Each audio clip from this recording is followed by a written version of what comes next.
today. The United States at just 4% of the world's population and consumers, only 13% of all prescription drugs, yet pharmaceutical companies make 75% of their profits from the United States. So think of that. We have 4% of the market, 13% of prescription drugs, and yet, Albert, I didn't know you were that violent. I'm surprised you're agreeing to this. I'm getting better.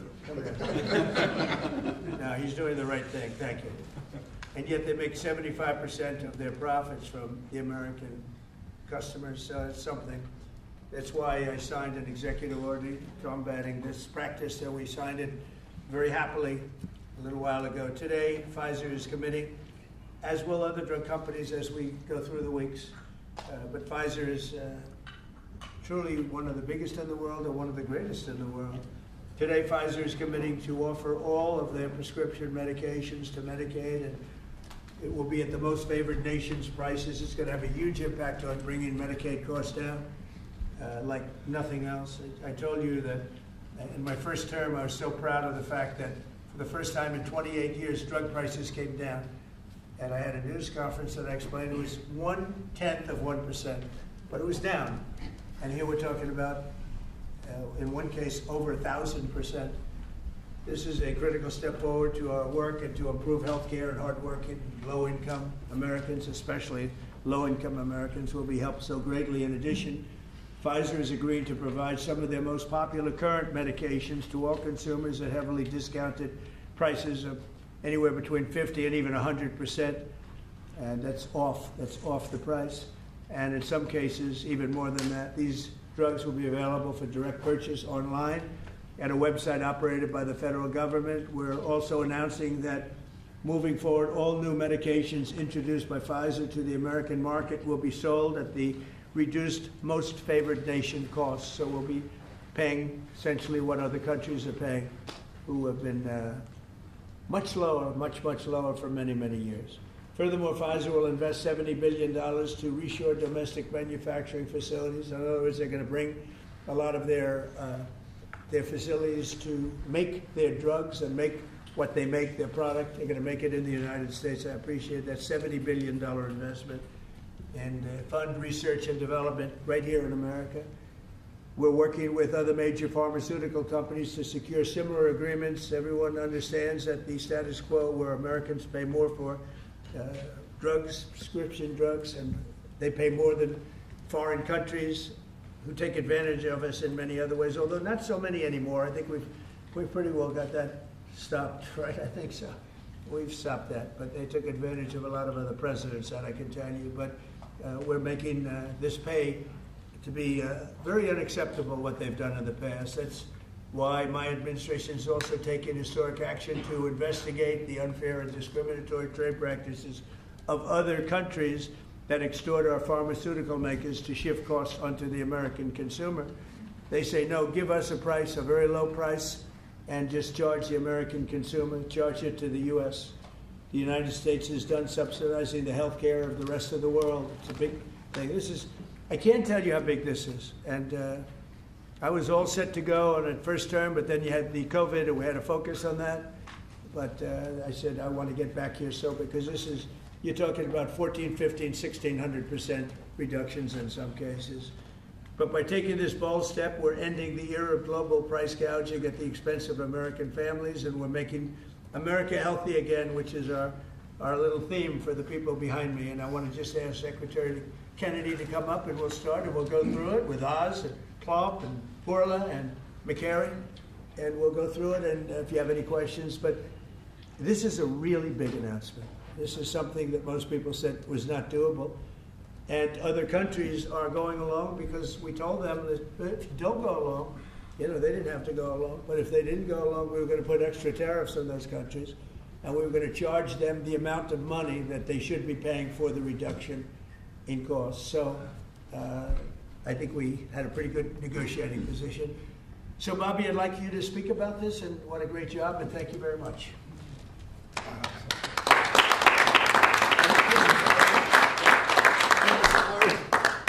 I thank a couple of people who aren't up here, Theo Merkel, Dr. Heidi Overton, who played key roles in this negotiation, help make this happen. and also Inma Hernandez, who's not up here, but John Brook and Chris Klump, who were the people who were negotiating, in some cases, I think including last night, 24 hours without any sleep.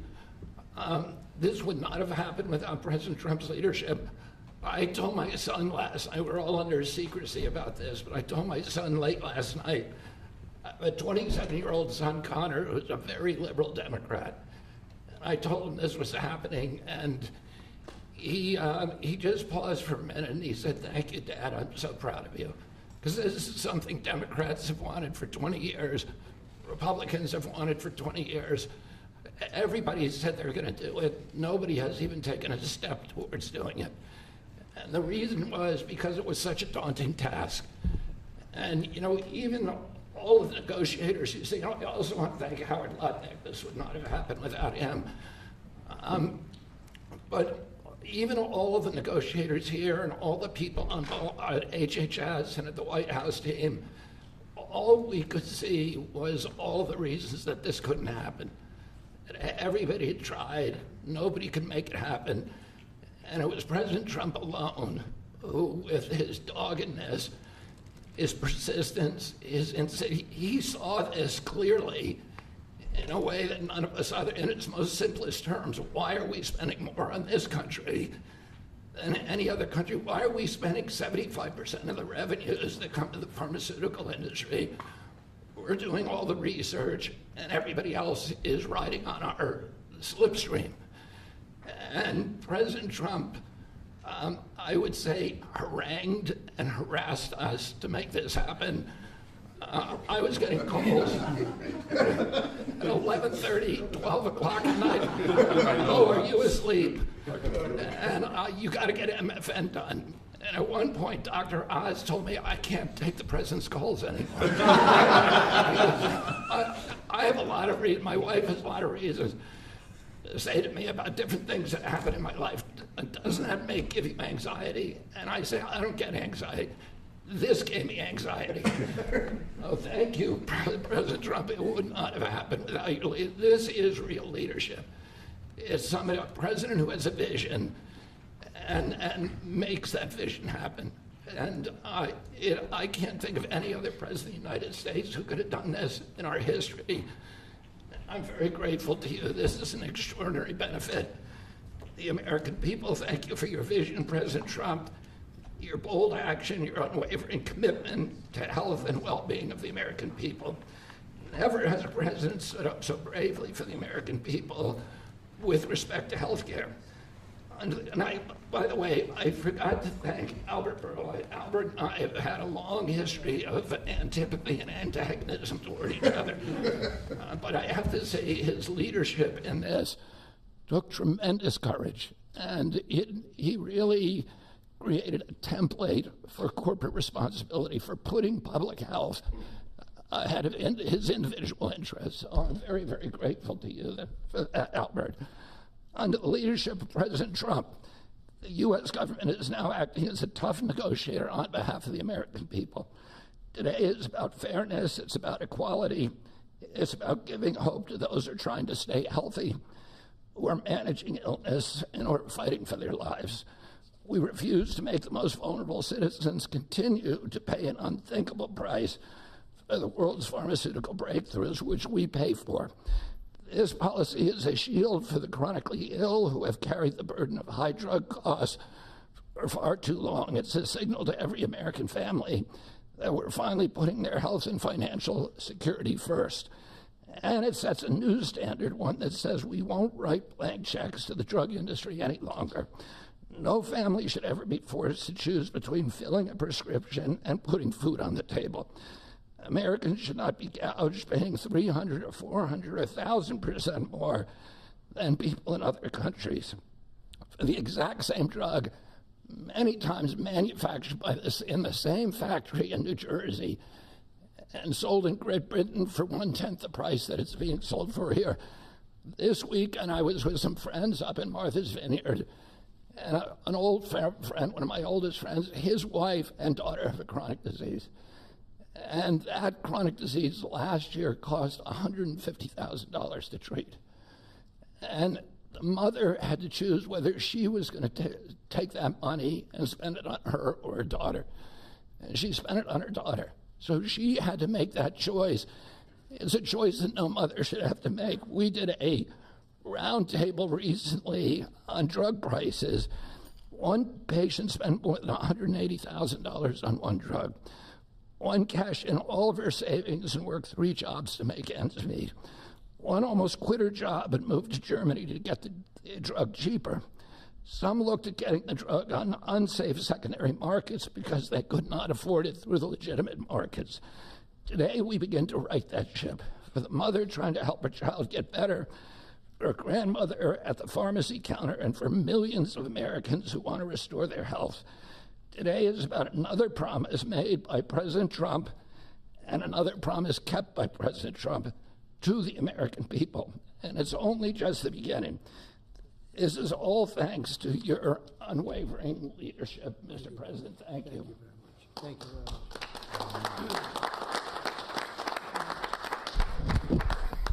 much. There is a fine line between vision and hallucination. People have to follow you for it to be a vision. And President Trump, you made a lot of people following you on an idea that most people thought was not possible, even remotely. And when we have that shared vision, and I'll speak to some of the people who are involved in this process because it was incredible effort that gives me great pride to serve in this administration. And the fact that it did not leak is also an issue of pride for us because these were tough challenges. And Albert Bourla looks very calm up here and cat-like, but he is ferocious when you get him in a negotiating room. This is true for all the pharmaceutical companies that we are negotiating with. And Secretary Kennedy, my son Oliver, who I told about this deal as I was walking over here, is a Republican. And you know what he said? Thank you for making us proud. Because it's not just a Democratic problem, it's a Republican problem. This has not happened before. And it took a crusader like President Trump, with the support of Secretary Kennedy, Secretary Lutnick, I see the Vice President's here as well, just unwavering, dogged pursuit of change. And now I have to admit that I know the President has me on speed dial, and most of the time when he would call me, as Secretary Kennedy alluded to, it was about MFN, and he always had reasons why we needed to go faster, why people were being hurt today, because we're allowing the kinds of pricing that had been tolerated for so many decades in America. The time of the day didn't matter, the day of the week didn't matter, and that's how the president was functioning. This was such an important part of what he saw as his legacy, which is why it brings such pride to all of us up here and many others to deliver it. And the laser focus that the president had on this, which he shared with me the day that I was nominated, that he nominated me for this position, and has reminded me frequently since, made it a top priority for us as well at CMS. Now, to do this, you have to have tactics, not just vision, but tactics. And the first tactic the president shared was to introduce me to Albert Bourla. He took us to dinner with Secretary Kennedy, and he argued, and he's a great deal maker, as you know, that if you're going to make a deal of this scope, of this nature, you need trust. So the president lit the kindling, he got the embers going, but he needed us to nurture that beginning of a fire so they would blaze into what today we can announce as the grand deal, one of the greatest ever, certainly in the space of pharmaceuticals. I gained to respect Albert, and I'll tell you why in particular. It was because he recognized the dangerous problems facing so many Americans, that they had to choose between taking medications prescribed by their doctor that could be life-saving or shopping at the grocery store, paying for their kids a fundamentally important need that would be squeezed out because they couldn't compromise on drugs, or often worse, they compromise on the drugs. 1/3 of all prescriptions are not filled in the pharmacy because of this. We talked through the winter. We talked through the spring. We talked through the summer. And we got nowhere. We stalled. The industry is powerful. They're important. They have smart people. There's no reason for them to give the numbers that the president is articulating today. And you see these numbers on the charts around us. These are massive wins for the American people. But the president in July demanded, after the executive order, that manufacturers make a firm commitment and to lower prices or else. And it sent shockwaves through the industry. It got the ball rolling again. Our talks with Albert heated up, but it wasn't until last week, if you want an inside story, it wasn't until last week that we made a major breakthrough. And our hardworking team embarked on a remarkable story that I think books will be written about, 24/7, nonstop, with industry, with Albert, with his great team at Pfizer. And with this partnership, we began to deal with the fundamental challenges we have, which is protecting medical advances for the future while at the same time securing the prices Americans want today. We're going to continue to stimulate and strengthen innovation. That's what a great country does, and we are a great country with a great leader. We're going to protect the U.S. hegemony in R&D. We dominate the planet in discovering cures for illnesses. All those orphan ailments, all those remarkable advances, they come from research labs here with companies like Pfizer and other great ones in the pharmaceutical space. We're going to lead in the life sciences. We're going to lead in ideas. And we're going to make sure that we do all that while we're being fair to the American people, especially our most vulnerable. We're going to finally deliver on the fair drug prices that President Trump has been speaking about for 2 terms. We're going to celebrate this historic day, I predict, this historic day in the medical field for generations to come. The heroic negotiators that I do feel compelled to mention, and Secretary Kennedy kindly also mentioned their names. Some of them can't be in here because they're busy negotiating future deals. Inma Hernandez-Delso, John Brooks, who's a deputy administrator of mine, Theo Merkel, who is in the back and tall and hard to miss with DPC, and Corey Enslin with the same group, did a spectacular job, and Don Dempsey at OMB. Just wonderful human beings, worked tirelessly to get this done. We were able to secure this first MFN deal, and the president touched on this, but we have much more to come. You'll be hearing breaking news from the president for the rest of the fall. And Mr. President, these brilliant minds are here because of you. Now, I don't want to just pay homage to this. I want to actually speak this a little bit. The passion to protect the American people brings top-tier Americans into the government. We've created a powerful administration with the president's leadership, an administration of winners, of people who get things done. They see the generational opportunity to fix the biggest problems our nation faces. And the person who led this negotiation, Chris Klump, embodies this seal. Now, Chris Klump came to visit Secretary Kennedy and I the very first day we were looking for staff to try to bring in the government. And neither of us really had an idea of how challenging this might be. And he came to the interview, and we knew that he had built a business that was worth several $100 million. And the secretary, very poker-faced as he tends to be, looked at him and said, "Are you willing to give it all up and move your family to Washington?" A young family, 4 young children, beautiful wife. "Are you willing to come across the country and serve our nation, serve this president to ensure vital programs like Medicare, which he runs, will keep our seniors healthy for years to come?" He gave it all up, like so many have in this administration, passionate to follow the president's lead and serve under Secretary Kennedy. And for those of you at home who are watching, and I hope there are quite a few, I think this shows just how cool a place it is to work, is in this government. And I take great pride in handing the ball to Chris. Chris, tell the American people what they have won thanks to your passionate ability to deliver on President Trump's promise. Thanks very much.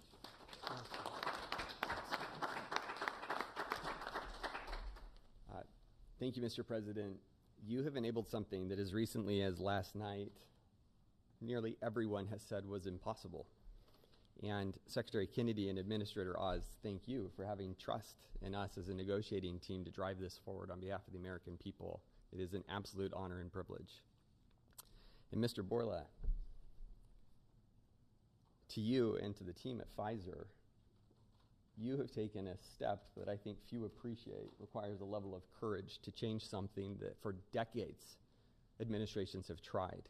And there was no incentive rationally for you to do, and yet you've done it because you recognized the opportunity to align your economic interest with the social interest of the American people, and we are grateful. Today is historic, as has been discussed. This is a major win in the battle for affordable health care and affordable drugs. As the president said, on average, we pay nearly 3 times what the rest of the wealthy world pays for branded pharmaceuticals. And yet we drive more than 50% of global R&D, 50% of revenues, nearly 70% of profits. It's unjust. It's morally unjust. And when this happens, we stifle innovation and we limit access for the most vulnerable people across the planet and in America who need these medications. And so the president directed us to make deals. That's what he does, and it's what we do. And all great deals, and this is a great deal, are rooted in principles. And this deal was rooted in the principle of fairness. Now, the president could have directed us to go to the poorest country on the planet and find the cheapest price for every single drug and bring that back to the United States and use the might of the government to insist that that's the price we pay. And that might have worked, actually, for just a little bit. But very quickly, it would have utterly destroyed innovation in pharmaceuticals. It would have destroyed American primacy. in building life-saving medications. There are nearly 20,000 known diseases on the planet. We have treatments or cures for far fewer than 10% of them. So that would have been a bad strategy, and it would have limited access to those who need those medications the most. But he didn't call for that. He didn't call for 50% lower than the lowest price on the planet. What he called for was fairness. And that's a powerful principle, because we all grow up wanting to be on the right side of fair. And it allowed us to do what has not been done before, which is to call on manufacturers and ask them to be fair, and allows us to go to countries and ask them to pay their fair share in the battle against global disease. And that is the unlock for this great deal. Now, it's my privilege to talk just for a few minutes about the details of the deal. First, let's start with the definition of MFN. What do we mean by that? This is not made-up list prices that have often been quoted in prior administrations, stuffed with fees and rebates. We're talking about we start at net prices, after fees, after rebates, the prices people actually pay here, the prices people actually pay in other wealthy countries. We then index to a basket of countries, wealthy countries, across the world. And we go drug by drug, and we look for the lowest price, and that becomes the starting point for what an MFN price is in the United States. And then we've built this principles of fairness on 5 key pillars, as we've talked about. Number 1, as has been discussed, direct access for patients at TrumpRx, which is a site soon to be launched, available often at full MFN and always at lower prices than currently available. This is bypassing middlemen. It increases transparency. In many instances, prices are 80% lower than they are today. No more Canadian detours to purchase drugs more inexpensively at our neighbor. You do it from home. You do it a click. This is American ingenuity outsmarting the system. Number 2, the president was very clear to us and directed us to ensure that we secured the lowest prices for the most vulnerable Americans, those who are served by Medicaid. So we focused there first. So Pfizer will be putting virtually all of its portfolio of drugs at MFN prices available to Medicaid in the near future. This safeguards the program. This ensures that this program lives as a lifeline without undue burden on the taxpayer for those who need it most, for our vulnerable Americans whom we are charged morally to care for. The third principle is about future-proofing fairness. This is the idea that Pfizer has committed, as are other manufacturers, that they will not launch a new drug for commercial, Medicare, Medicaid, or cash pay markets at a price that is higher than the other wealthy world. Now, they are free to price their drugs wherever they want. These are not price caps. These are not price controls. They can price however they'd like. We're simply asking them, and they are committing not to undercut us in other countries. This is an essential principle. This allows us to retrain other countries to appropriately value innovation for their citizens, to appropriately understand what fair share means, to contribute global R&D. This allows us not to compromise access for those who need it most. And this is a powerful commitment. The fourth principle is around shared savings. As our commerce colleagues and as our U.S. trade representative colleagues succeed in encouraging other countries to pay more for existing medications, a portion of that will go to fund additional R&D. And a portion of that will repatriate back to the United States to offset prices, lower prices further for Americans on those existing drugs. And the fifth principle, as discussed, with hats off to Secretary Lutnick and Ambassador Jameson Greer from U.S. Trade, is about Pfizer committing to onshore 100% of the value of all imports that it currently imports to the United States, thus ensuring that we seal our great American resurgence. If you're watching this right now and you have been looking for evidence that this is a president who knows and cares about you, who is fighting for you, who is fighting for every American, this is Exhibit A. This is not an empty promise. It's not platitudes. It's not lacking a plan. These are hard contracts with teeth, lowering prices now that we will all feel. These are the most significant, historical, substantive, mathematically quantified price reductions in the history of our country in modern-day pharmaceuticals. I cannot thank you enough for your leadership in enabling this to happen. It is an absolute pleasure. The president has showed us that the impossible can be achieved, and that is what's happened today. God bless America. With that in mind, it is my absolute pleasure to introduce Albert Bourla, CEO of Pfizer.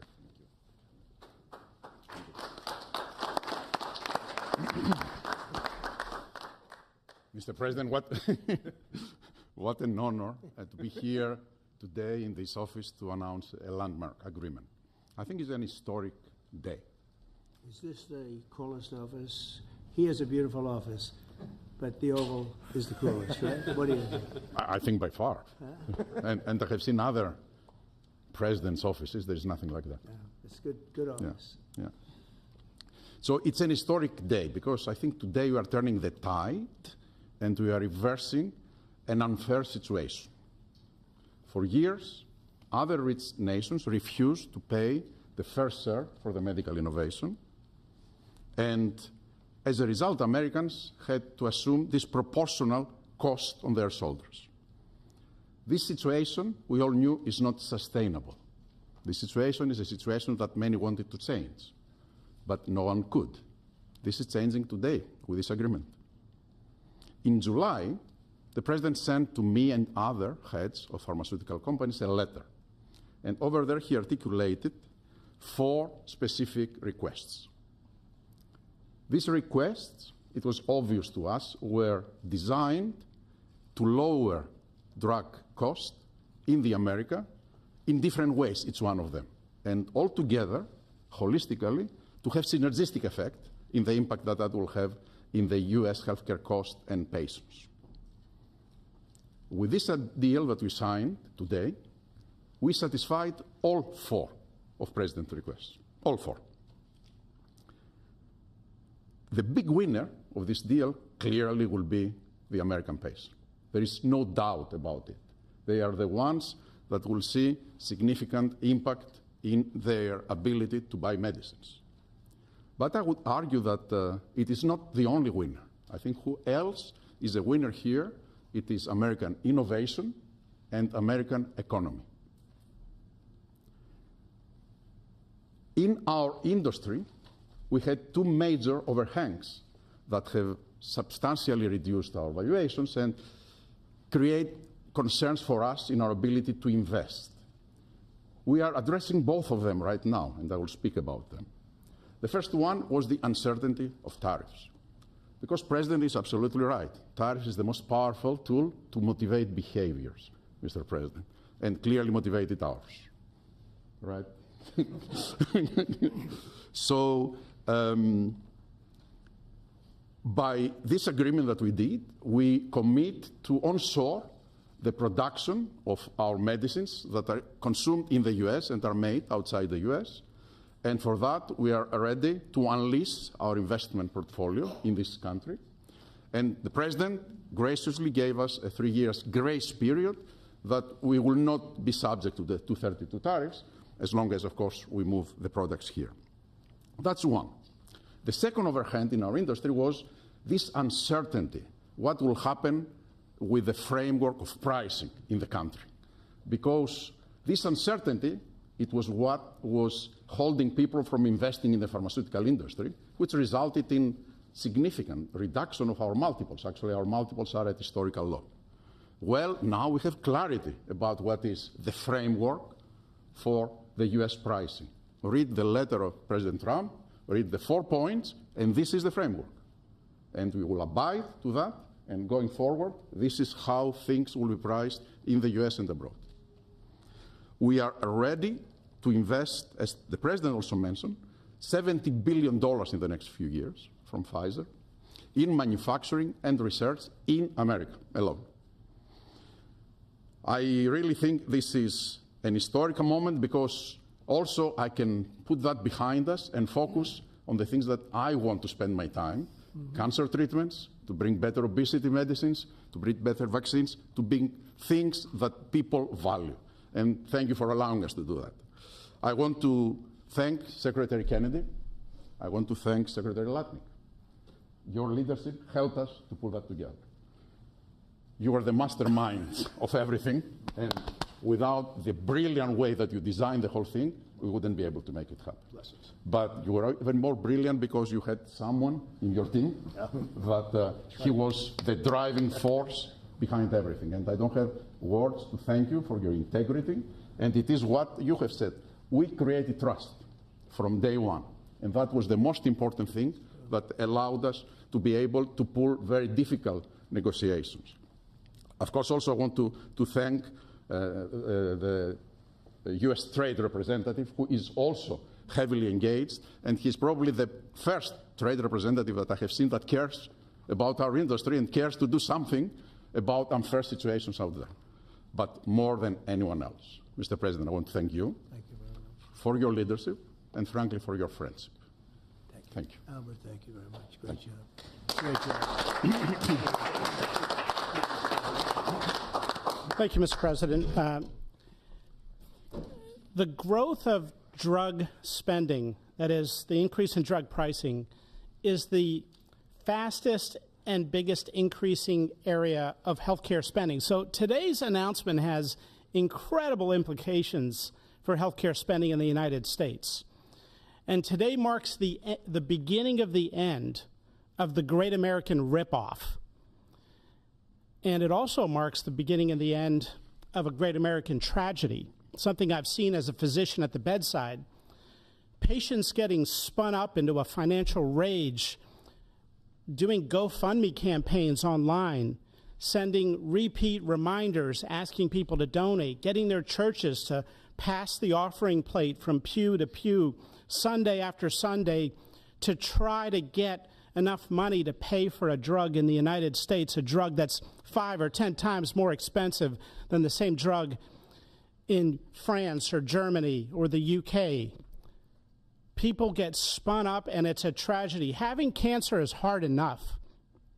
Getting spun up into a financial rage in order to try to get the money to pay for treatment makes it so much harder.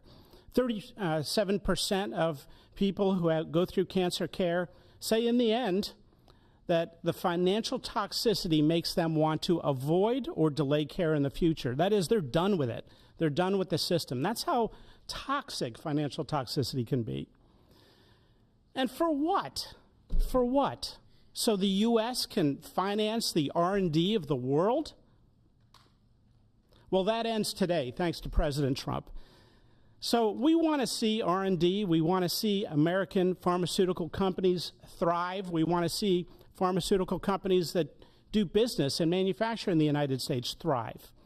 At the FDA, we're doing our part. If you're going to equalize your price to that of other wealthy countries, we're not talking about Zimbabwe. We're talking about Germany, France, UK, Japan, other wealthy countries, the OECD countries.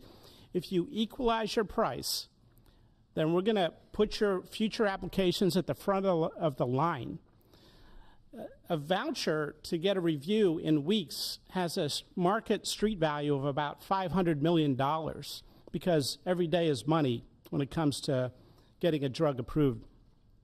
And so if you meet one of the president's national priorities stated very clearly, moving manufacturing to the United States, meeting a large unmet public health need, or equalizing your prices. We're the largest purchasers of drugs. We deserve the best prices. And so we're going to do our part. And if a generic company makes their drug in the United States, that application is going to move to the front of the line as well.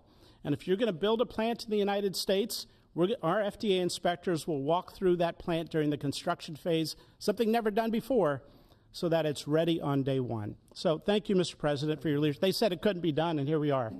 Thank you. Chris, you may want to go up and just show one of the boards about how quickly the prices come down. And these are small examples. We're going to have it over 1,000% in some cases. You'll see that during the week. But we just picked out 4 at random, and you see the kind of numbers. Bobby and maybe Albert, good. We picked 4 examples, but I want to be totally clear. These are not the only 4 examples. And as the President mentioned, this is not the only agreement. It is the first. It's a historic agreement. There are many to come, and we're excited to talk about them. And that means hundreds and hundreds of drugs. We are not exaggerating when we talk about reductions of up to 80%. We give you 4 examples here. One for dermatitis. The new price at MFN results in 80% reduction to what's available today. One in postmenopausal osteoporosis, 85%. Migraines that affect so many Americans, 50% reductions. Rheumatoid arthritis, something my own mother struggled with, 40% reductions. This is about access. This is about ensuring Americans have access to life-saving medications. These are real prices. These are net prices. They're not made up. They're not funny numbers. Thank you very much, sir. And, great job you've done. Everybody here has been incredible. We've been standing here talking about the Make America Healthy Again a lot lately, and I think our meeting the other day was excellent on a thing called Tylenol. That was a very important meeting. I think that was a very important meeting. And this, in terms of pricing, it's going to be great for Medicare, Medicaid, Social Security. It's going to be great for everything because your medicine costs are coming way down.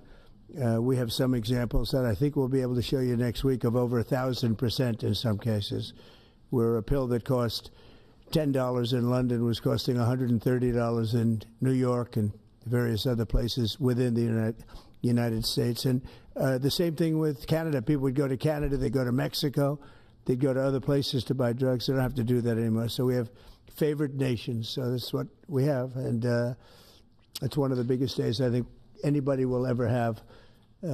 We're talking about massive numbers, and the numbers are going to get even better with a little time. And I will say, Albert, I think that the drug companies are going to be the same. You're going to, the world, we're really competing against the world, so they have more people.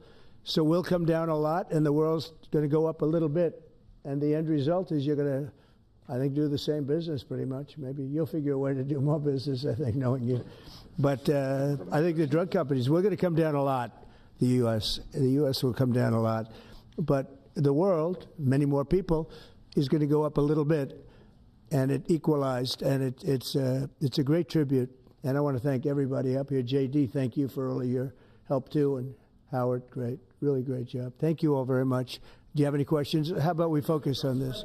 It's so big, let's focus on this. Mr. President, please give us a timeline. Yeah, Mr. President, first of all, this kind of goes along with your America First campaign promises for lowering health care costs.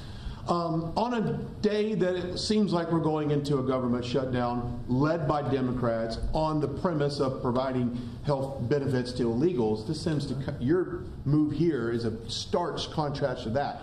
Could the same principles that you did today apply to health insurance, to maybe lower the cost of health insurance? Many Americans are kind of struggling with that. We're working on just that, little different group, but we're working on just that. It could, I don't know to this extent.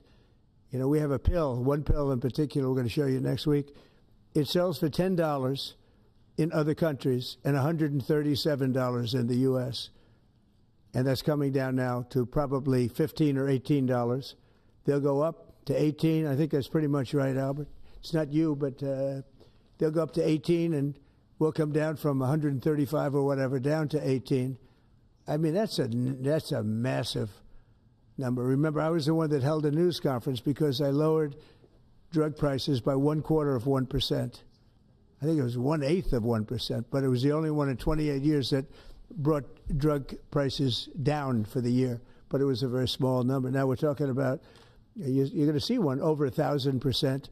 Look at these numbers. So, and this has a big impact, even on the discussion that we'll have with Chuck Schumer, who was here yesterday, along with a very nice gentleman who I didn't really know. You know who I'm talking about. The two of them came, and we had a good discussion, and we're going to see what happens. We're going to see what happens, but this has a huge impact on that because these numbers are going to bring Medicaid. We talk about Obamacare. Obamacare is a failure.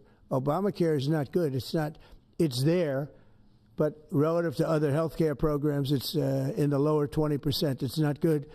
And I asked the Democrat representatives, what do you think about coming up with a better health care?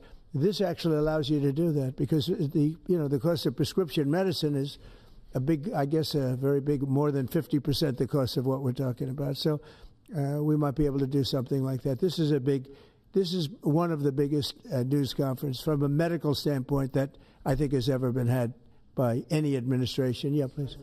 I'm curious, where are the other companies other than Pfizer? Are you expecting them to come on later? They're all with us. And I was honored to have Albert be the first. He's done a fantastic job with, as you know, with the COVID. He did a fantastic job with a lot of things. He's a leader, and Pfizer is right at the top. It's there. Eli Lilly has been fantastic also, my friend. And they're all coming in over the next week. We're making deals with all of them. And I said, if we don't make a deal, then we're going to tariff them an extra 5, 6, 7, 8%, whatever the difference is, and we'll take it that way. So we took away the advantage by the fact that we have tariffs.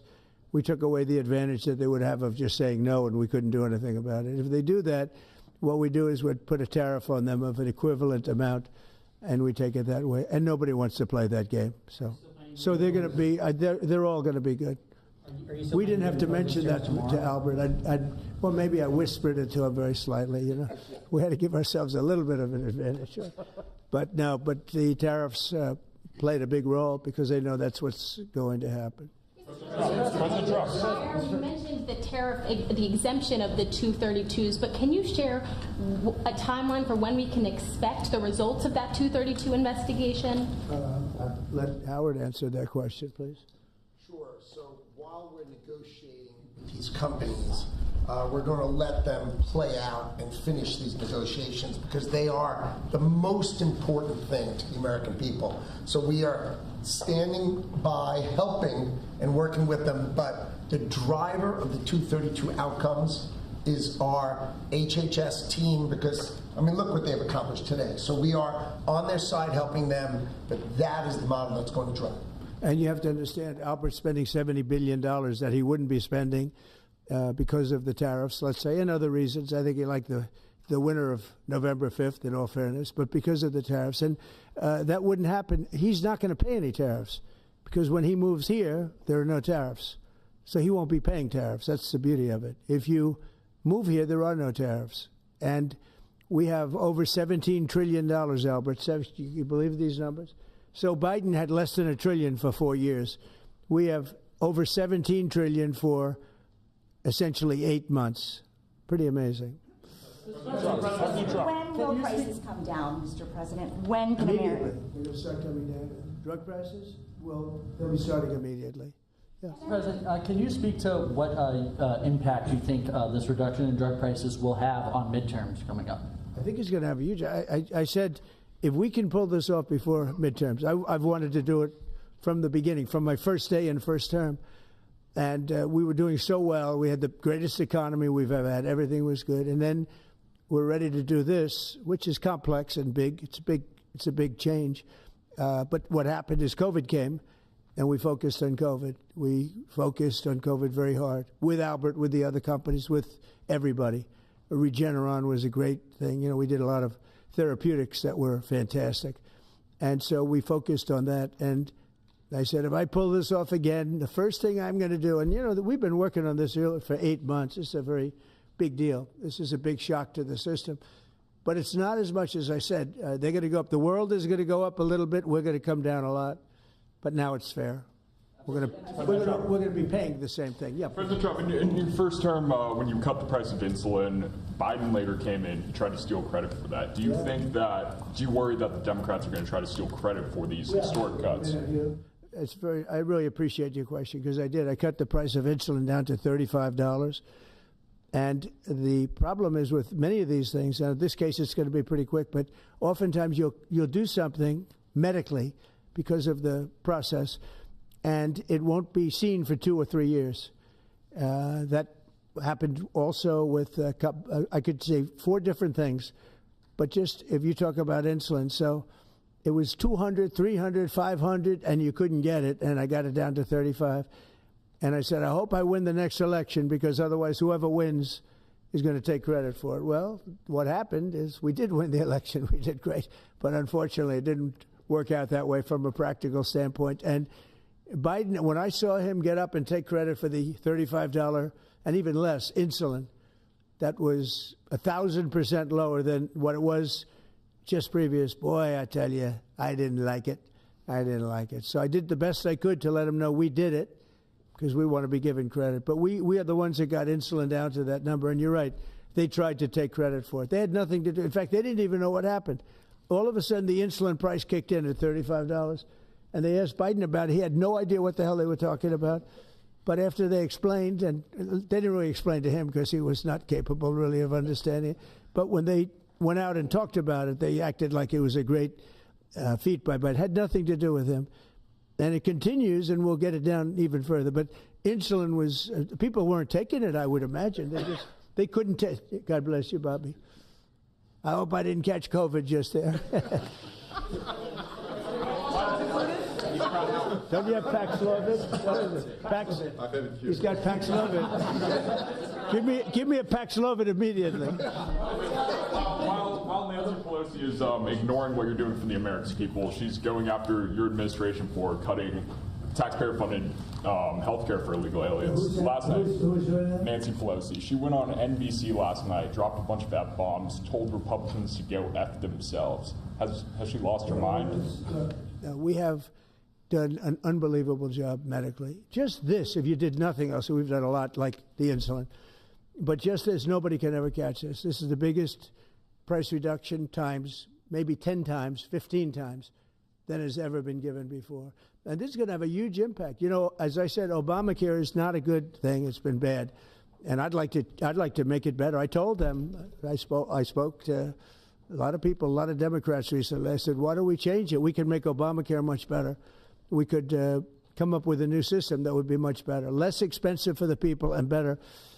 This is maybe the biggest breakthrough because, you know, when you're talking about the prescription drugs, that's a big part of it. So we're going to look. This is prescription, but we're going to be looking at that. We could come up and through this whole thing, you know, because I don't know, we'll probably have a shutdown because one of the things they want to do is they want to give incredible Medicare, the Cadillac Medicare, to illegal immigrants.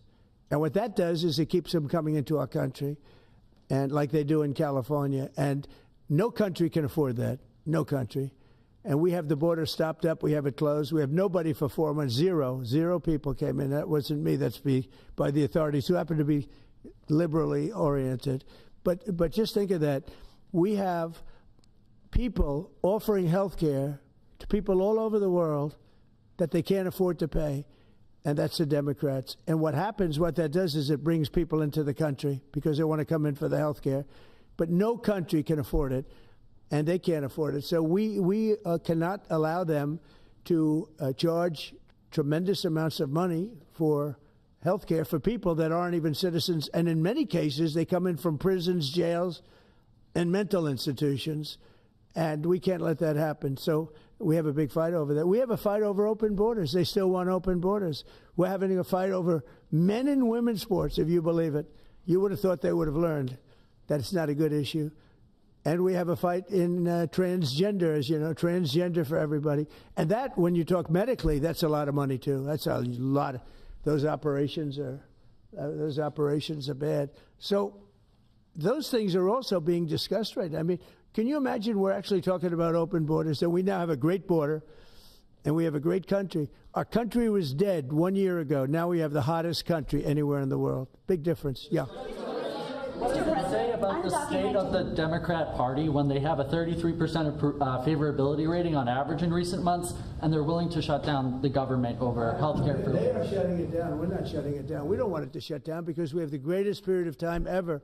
I told you, we have $17 trillion being invested, so the last person that wants it shut down is us. Now, with that being said, we can do things during the shutdown that are irreversible, that are bad for them and irreversible by them, like cutting vast numbers of people out, cutting things that they like, cutting programs that they like. And you all know Russell Vought. He's become very popular recently because he can trim the budget to a level that you couldn't do any other way. So they're taking a risk by having a shutdown because of the shutdown, we can do things medically and other ways, including benefits. We can cut large numbers of people out. We don't want to do that, but we don't want fraud, waste, and abuse. And, you know, we're cutting that. But they want to have illegal aliens come into our country and get massive health care at the cost to everybody else, and we don't have it. And that's I would say, the number one reason that they want to strike is to get illegal immigrants health care. And, you know, Gavin Newsom wants that, too, in California, and it's destroying California. We can't have that. We're not going to let it happen. Do you have a plan for dealing with drug companies that are responding to MFN only by raising prices overseas as opposed to lowering prices in the U.S.? No, they're responding. I understand that question very well, but they're responding by lowering prices. They're helped by lowering prices. You know, there's a price at which they can't sell. and they're helped by lowering prices. In the case of Albert and in the case of Eli Lilly, the fact is our prices are coming down massively. You see, that's just a few of the basics, but they're coming down much more than that with many drugs, and over 1,000%. Think of that, over 1,000% reduction. And we'll show you that next week because we have some of them on the board next week where you have over 1,000% price reduction. No, what's going to happen is you're going to have the market will kick in. This way, the market kicks in. The other way, it was just basically, it was just a form of control. You were stifling the market. Yeah. Following up on Brian, this point is a shutdown inevitable. And how would you describe the negotiations with Democrats yesterday? Are more meetings scheduled? So nothing is inevitable, but I would say it's probably likely because they want to give health care to illegal immigrants, which will destroy health care for everybody else in our country. And I didn't see them bend even a little bit when I said we can't do that. Okay? Can I ask a question of Dr. Oz, Administrator Oz?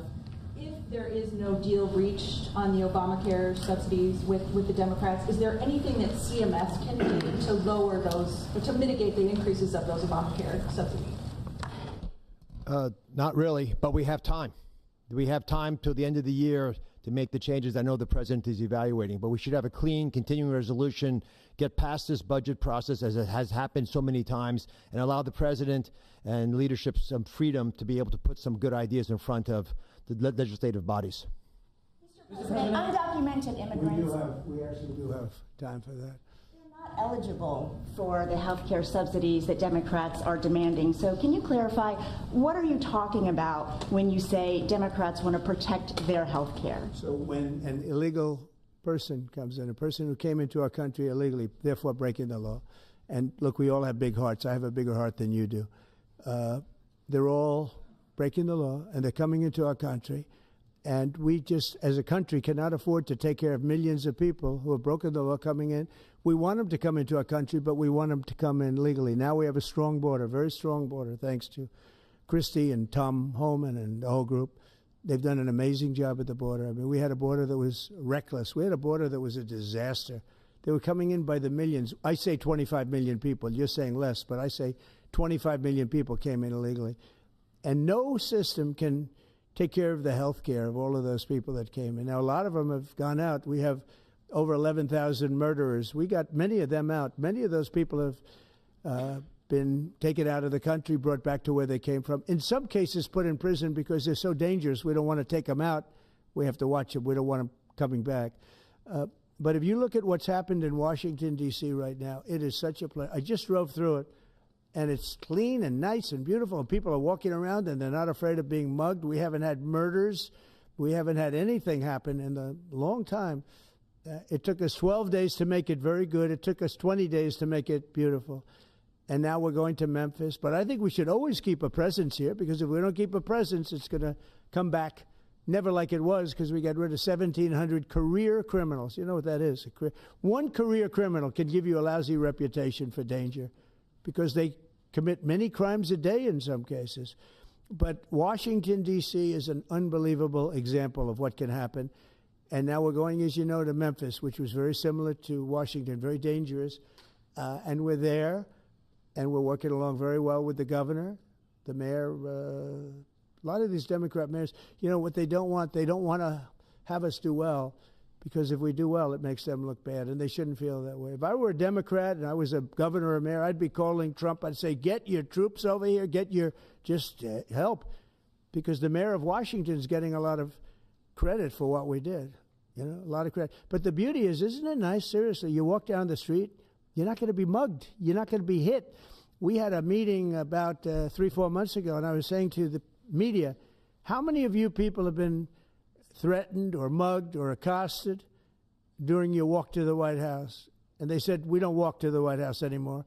But the answer was, remember, Brian, almost everybody's, look at this guy. They even attacked this big, strong guy, right? Didn't you get attacked? Did you? But, yeah, just take a look at the other guy, right? What happened to the other guy? I don't know. Those other guys are pretty tough. They're tough with a gun in their hand, right? And, yeah, you were hit pretty hard. But almost everybody was. And now, nobody. Anybody been accosted in the last 3 weeks? If I would have said that 6 months ago, half the hands would have been raised out. No, we have a very safe city now. The country's going to be safe. We're doing one at a time, and we'll be going to Chicago. I told you the story. Union Pacific, head of the railroad, he knows this country very well. Started off as a very low-rung employee of the Union Pacific. He's now chairman. He came to me and he said, "Sir, save Chicago. It's a great city. It's going down fast." They had 11 people killed over the last couple of weeks. 11 people killed, 48 shot. That's not a city. It's a war zone. There's no city in the world like that. And then we have to listen to this Pritzker get up. I know him well. They threw him out of his business, and the family threw him out of the business because he's a loser. But we have to listen to Pritzker get up. He should call me and say, "Get the troops in." You ever hear that? 11 people over a week and a half killed. And I think it's 48, when you add it up, 48 people shot. And then I have to listen to a governor say how nice it is. It's a wonderful experience. Now, what is a wonderful experience is D.C. People are eating in the restaurants. They just opened 2 new restaurants, which hasn't worked in years. And we had it pretty good 4 years ago. We were just getting ready to do this, but we did it right. And, you know, we have a big victory in the Supreme Court. It's called merit. And so that includes the military. Our soldiers, did you see what they look like? These guys, they look like serious soldiers. They weren't playing games. And they went in there and they did a fantastic job. And Washington, D.C. is now a beautiful, safe city. The restaurants are thriving. The people are walking down the street holding their husband or their boyfriend's hand, and they're not worried about being raped or mugged or shot at. And it's been an amazing thing. And we'll do that in every city. We'll do them sort of one at a time. We'll do a couple at a time. And we have a tremendous force because, as you know, in recruitment numbers, when we put out, 2 years ago, when Biden would put out recruitment, nobody would join. Nobody wanted to be in the military. Nobody wanted to be police. It was just announced this morning. You probably saw my speech over with the military, with the generals, admirals. Record numbers of people signing up for the Navy, the Army, Air Force, Marines, Coast Guard, Space Force. I love Space Force. That was my baby. But we have record numbers of people signing up, and that includes police department, fire department. So, you know, it's been an amazing thing. Well, we're going to have another meeting next week on this. We have another great company coming in, similar kind of numbers. But we're going to show you some 1,000% drops in prices. There has never been anything like this in the history of medicine, and it's an honor. And Albert, I want to thank you, and I want to thank everybody behind me, because you are a great team. We have a great team. Everybody says you have a great cabinet. It's a great team. So thank you, Bobby. Thank you very much. Thank you, everybody.